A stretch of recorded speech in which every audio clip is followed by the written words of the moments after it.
Hi, welcome to Mom How Do I? Today we're going to be talking about how to deal with menstruation, commonly known as periods.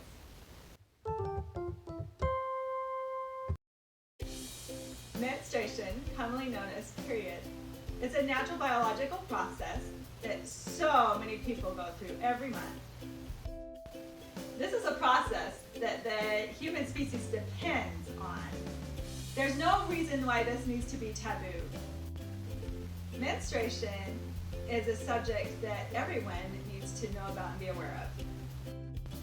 There's a lot of misconceptions out there, so today I'm just going to give you a brief overview. People who don't experience periods typically know very little about them. Did you know that having a period involves cramping and bleeding every month? Every month? That is so often. That is why it's really important for everyone to know about this. When you hit puberty, your body changes. This typically happens around ages 9 to 16, depending on the person. Your body produces hormones and can set off changes in your mood and body. Physical changes are growing hair around your body, which could be under your arms, around your groin, and in your chest, and even places on your face.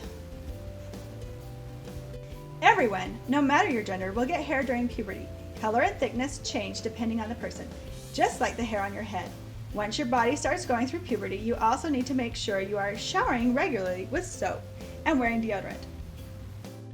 This is something that teens and preteens sometimes forget. This is a diagram of a uterus.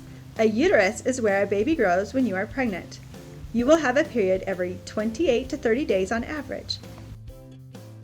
Basically, you release an egg, which is capable of turning into a baby if you are sexually active. If you are not sexually active, the egg goes through the fallopian tubes and the lining of the uterus gets thick and soft so it can hold the egg. This is where the egg could potentially turn into a baby. If the egg does not turn into a baby, it will shed through the vagina as bleeding.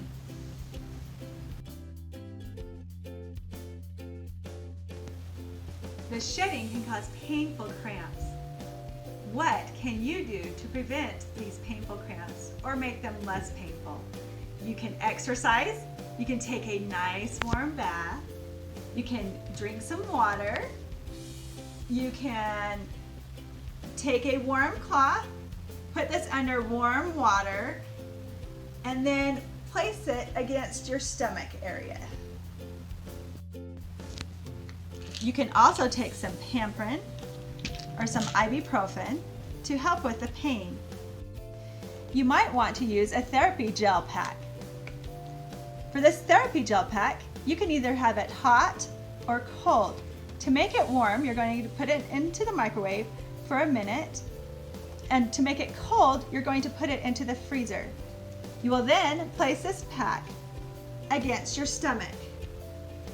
Make sure it is over the clothes and not touching your skin to avoid burns.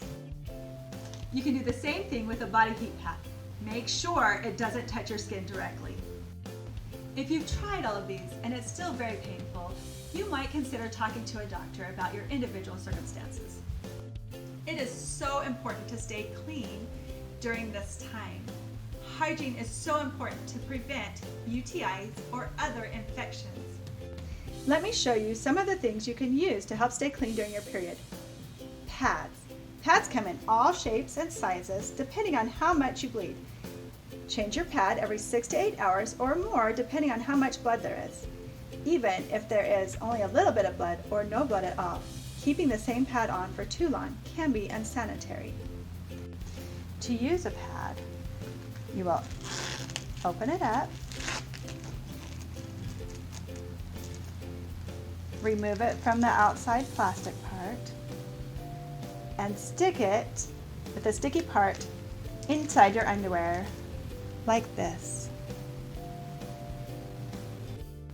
To dispose of your pad, you'll want to roll it up and then place it into the plastic.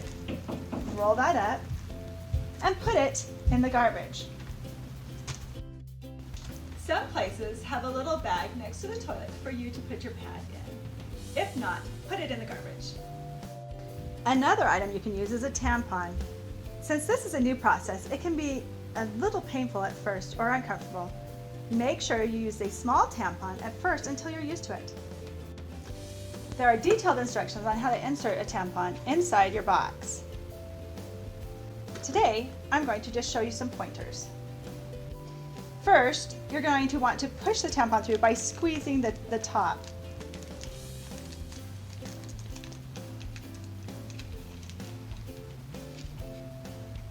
When it comes out, it's going to look like this.